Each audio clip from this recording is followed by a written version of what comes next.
समाज शिक्षक छात्रों को नमस्कार।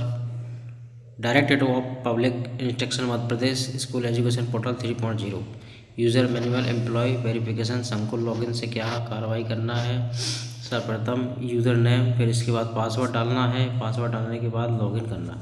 लॉगिन करने के बाद संकुल स्तर से सत्यापन कार्रवाई करना है। विद्यालय में शिक्षकों के स्वीकृत पदों के विरुद्ध पदस्थापना संबंधी कार्य एजुकेशन पोर्टल 3.0 के माध्यम से संपादित किया जा रहा है। यह देखने में आया कि कुछ शिक्षकों की पदस्थि संस्था पदनाम एवं विषय संबंधी जानकारी एजुकेशन पोर्टल 3.0 में त्रुटिपूर्ण दर्ज होने अथवा अपडेट नहीं होने से कारण विद्यालयों में रिक्तियों की सही जानकारी प्रदर्शित नहीं होती है, जिसके फलस्वरूप विद्यालयों में पदस्थापना एवं अतिथि शिक्षकों को आमंत्रण करने संबंधी प्रकरणों में विसंगतियों की स्थिति निर्मित हो रही है। उक्त संबंधित त्रुटियों के निराकरण के संबंध में संकुल प्रचार द्वारा एजुकेशन पोर्टल 3.0 में संकुल अंतर्गत समस्त विद्यालयों में पदस्थ शिक्षकों की जानकारी का सत्यापन किया जाएगा। सुधार अपडेट करने के लिए इनमें अनुसार कार्रवाई की जाएगी।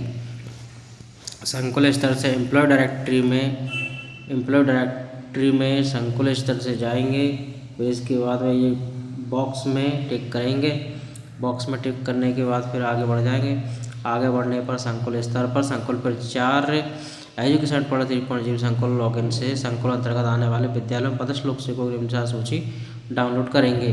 डाइस कोड होगा, स्कूल होगा, लोक सेवक की यूनिक आईडी, लोक सेवक का नाम, उच्च प्रभार यस नो, मूल पद, लोक सेवक का पदनाम, लोक सेवक का पैनल, लोक सेवक का पदनाम, लोक सेवक का पैनल, उच्च पद प्रभार वाले भी इसमें रहेंगे। संकुल प्रचार द्वारा सूची में उल्लेखित प्रत्येक लोक सेवक की जानकारी का गंभीरता पूर्वक सत्यापन करेंगे। सत्यापन के दौरान निम्नलिखित स्थितियाँ प्राप्त होंगी। संकुल के किसी विद्यालय में पदस्थ शिक्षक का नाम सूची में प्रदर्शित नहीं हो रहा है। सूची में प्रदर्शित शिक्षक संबंधित विद्यालय में पदस्थ नहीं है। शिक्षक के पदनाम में संशोधन, शिक्षक के पैनल में संशोधन, शिक्षक की उच्च प्रभार संबंधी जानकारी में संशोधन, उक्त बिंदुओं पर अनुसार कार्रवाई की जाएगी। संकुल के किसी विद्यालय में पदस्थ शिक्षक का नाम सूची में प्रदर्शित नहीं हो रहा है। इस स्थिति में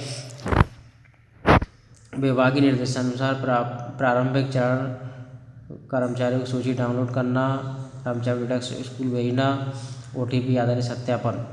इसमें इस मैनुअल में दिखाया गया कि सर्वप्रथम स्कूल का dice code, school division, school district name, school block code, फिर इसके बाद में जानकारी पूर्णतः सही होने पर वेरीफाई डेटा एक्सेप्ट ओके पर क्लिक करेंगे। जिसके बाद में जानकारी में यदि कोई परिवर्तन है तो चेंज रिक्वेस्ट पर क्लिक करेंगे। फिर इसके बाद अगला पेज खुलेगा।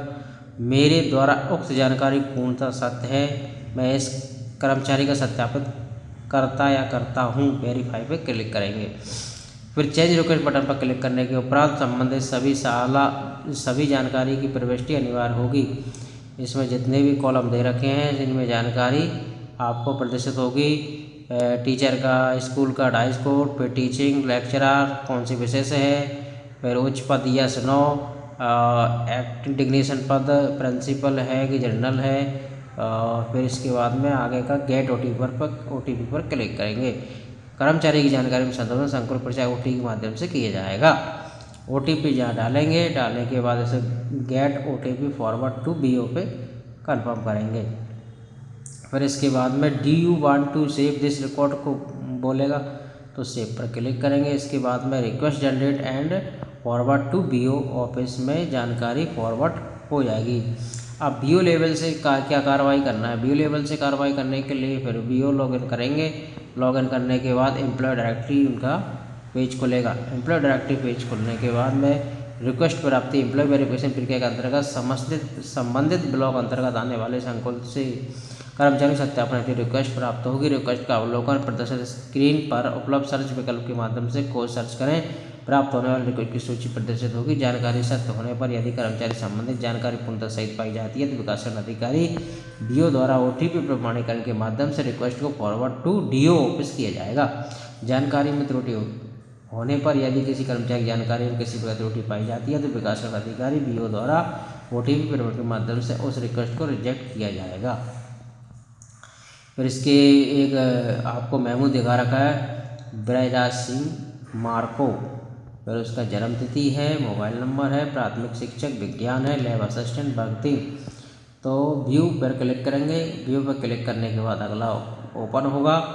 फिर इसके बाद में एम्प्लॉय नेम कोड खुलेगा।